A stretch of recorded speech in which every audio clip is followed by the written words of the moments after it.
जय हिंद दोस्तों। VK study coaching class में आपका स्वागत है। दोस्तों आज हम आपको बताने वाले हैं घन के बारे में, और घन के बारे में आपको हम संपूर्ण जानकारी देंगे। देखिए दोस्तों, घन के बारे में बात करें तो घन को हम अंग्रेजी में कहते हैं क्यूब कहते हैं। और ये जो घन होता है वह 6 समान पृष्ठों की एक ठोस आकृति होती है जिसकी तीनों विमाएं अर्थात लंबाई, चौड़ाई तथा ऊंचाई यह तीनों ही बराबर होती है। जैसा कि यहाँ पे आप चित्र में देख रहे हैं कि ये ठोस घन है। ये इसमें देख रहे हैं कि ये जो यहाँ दिया गया है कि ये जो ए दिया गया है, यहाँ पर भी ए दिया गया और यहाँ पर दिया गया है। ठीक है, तो यहाँ इसमें आप देख रहे हैं कि जो एफजी है इस घन की लंबाई है। इसके बाद जो यहाँ पे एचजी है यह इस घन की ऊंचाई है, और ये जो एफबी है इस घन की यहाँ पे चौड़ाई है। ठीक है दोस्तों, तो यह तीनों क्या है यहाँ पे आप देख रहे हैं समान है। ठीक है, अब बात यह करते हैं कि इस घन में कितने फलक होते हैं। ठीक है, तो इस घन में कितने फलक या इसको पृष्ठ भी बोलते हैं, फलक कह लीजिए या तल कह लीजिए। ठीक है, इसकी बात हम करेंगे। इसके बाद फिर नंबर 2 बात करेंगे हम इसके शीर्ष के बारे में बात करेंगे, हम इसके शीर्ष के बारे में हम बात करेंगे। और नंबर 3 यहाँ पे इसके कोर के बारे में बात करेंगे, कोर या किनारा। तो आप चाहे कोर कह लीजिए तो या किनारा कह लीजिए। ठीक है, इसको भी आप यहाँ पे समझेंगे। ठीक है दोस्तों, देखिए अब इसके तल की बात करते हैं, इसके फलक की बात करते हैं। तो यहाँ पे आप देख रहे हैं कि एक डिब्बा है। ठीक है, लेकिन यह तो घन तो नहीं है, लेकिन यह घनाभ है, लेकिन इसको समझ जाएंगे आप। देखिए जो घन के फलक की बात की जाती है या तल की बात की जाती है, देखो एक पृष्ठ यह है, इसी को हम फलक भी कहते हैं, इसी को हम तल भी कहते हैं। तो आप देख लीजिए कि इस घन में कितने फलक हैं। ठीक है, देखो 1 2 3 4 5 और ये 6। तो एक घन में जो होता है 6 फलक होता है। तो हम यहां लिख देते हैं इसके फलकों की संख्या जो होती है वह 6 होती है। ठीक है बाबू, अब देखिए इसके बाद इसके शीर्षों की संख्या कितनी होती है। देखो 1 2 3 4 5 6 7 और यह 8। तो आप कह सकते हैं कि जो घन होता है इसके शीर्षों की संख्या कितनी होती है। तो इसके शीर्षों की संख्या भी होती है यहाँ पे 6 होती है।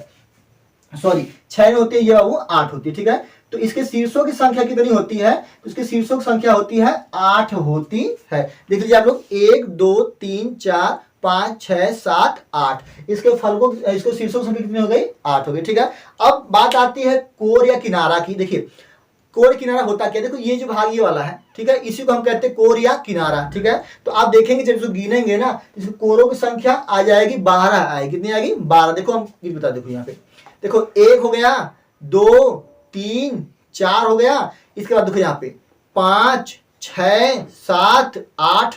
इसके बाद देखो 9 और ये 10। इसके बाद 2 इधर 11 और ये 12। तो आप कह सकते हैं कि जो घन में जो कोर की संख्या होती है या किनारे की संख्या होती है वह 12 होती है। ठीक है, इसी तरह से जब आप घनाभ पढ़ेंगे तो घनाभ में भी जो होता है 6 फलक होता है, 8 शीर्ष होता है और 12 कोर आपको पढ़ाए जाएंगे। लेकिन इनकी आकृतियां क्या होती हैं, भिन्न भिन्न होती है। तो चलिए देखिए अब घन के सूत्र के बारे में हम बात करते हैं। तो घन का जो पहला सूत्र होता है वो बहुत ही महत्वपूर्ण सूत्र है कि घन का आयतन, घन का आयतन।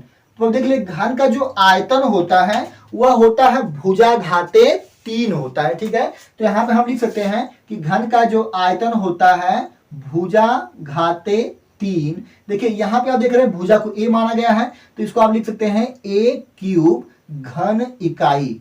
इसका मात्रक हो जाएगा घन इकाई हो जाएगा हमारा। ठीक है दोस्तों, ये आपको समझ में आया। इसके बाद नंबर 2 है सबसे अहम कि घन का संपूर्ण पृष्ठीय क्षेत्रफल, घन का संपूर्ण पृष्ठीय क्षेत्रफल। देखिए घन का जो संपूर्ण पृष्ठीय क्षेत्रफल होता है वह हमारा होता है 6a² यानी 6 गुणे भुजा स्क्वायर। ये किसमें होता है, तो यह वर्ग इकाई में होता है। ये हो जाएगा वर्ग इकाई हो जाएगा। इसके बाद नंबर 3 देखिए, अब नंबर 3 आता है हमारा घन का घन का वक्र पृष्ठीय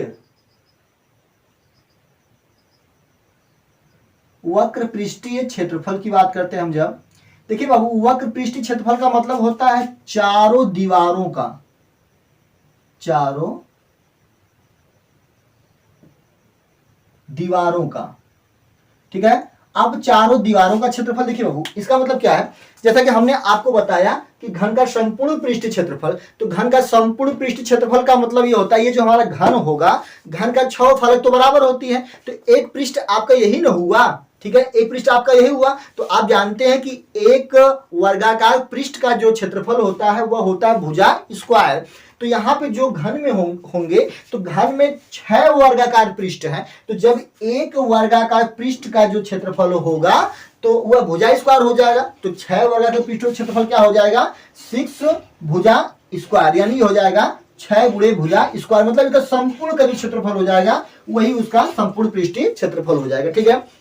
अब बात करते हैं यहाँ पे घन का वक्र पृष्ठीय क्षेत्रफल। तो वक्र पृष्ठीय क्षेत्रफल का मतलब होता है केवल चारों किनारों का क्षेत्रफल, न तो ऊपर न तो नीचे, इससे कोई मतलब नहीं है। एक इसका क्षेत्रफल हो जाएगा, इसका क्षेत्रफल हो जाएगा, और इसका क्षेत्रफल, और यह इसका क्षेत्रफल हो जाएगा। तो यही होता है इसका वक्र पृष्ठीय क्षेत्रफल, यानी चारों दीवारों का क्षेत्रफल, ठीक है। तो यहाँ पे हो जाएगा हमारा, देखिए अब यहाँ पे हो जाएगा 4 गुणे भुजा स्क्वायर, यह भी हो जाएगा हमारा वर्ग इकाई में हो जाएगा, ठीक है दोस्तों, वर्ग इकाई में हो जाएगा, ठीक है। अब इसके बाद नंबर 4, यह भी सबसे अहम है कि घन का विकर्ण, घन का विकर्ण, घन का विकर्ण। अब घन के विकर्ण का सूत्र जो हो जाएगा वह हमारा हो जाएगा √3a, यह भी हो जाएगा, यह भी हमारा इकाई में होगा। देखिए अब सभी जानते हैं किसी भी कमरे की जो सबसे लंबी भुजा होती है वह विकर्ण की भुजा होती है, मतलब इस कोने से उस कोने में मिलाएंगे तो यही हमारा विकर्ण कहलाएगा। तो घन का विकर्ण हो जाएगा √3a हमारा यहाँ पे हो जाएगा, ठीक है। इसके बाद होता है हमारा यहाँ पे नंबर 5, देखिए ये तो हमारा हो गया। अब इसके बाद यहाँ पे हो जाएगा नंबर 5, घन के घन के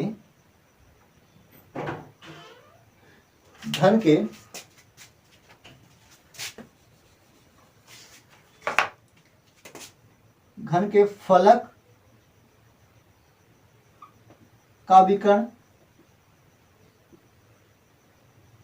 घन के फलक का विकर्ण, देखिए घन के फलक का जो विकर्ण हो जाएगा वह हो जाएगा √2a हो जाएगा, ठीक बाबू। यह घन के फलक का विकर्ण, जैसे मतलब कि ये जो हमारा घन है, इस घन का जो फलक, ये यही फलक है ना, तो इसके विकर्ण की लंबाई पूछा जा रहा है, तो इसके घन के फलक का विकर्ण जो हो जाएगा वो हो जाएगा √2a हो जाएगा, ठीक है।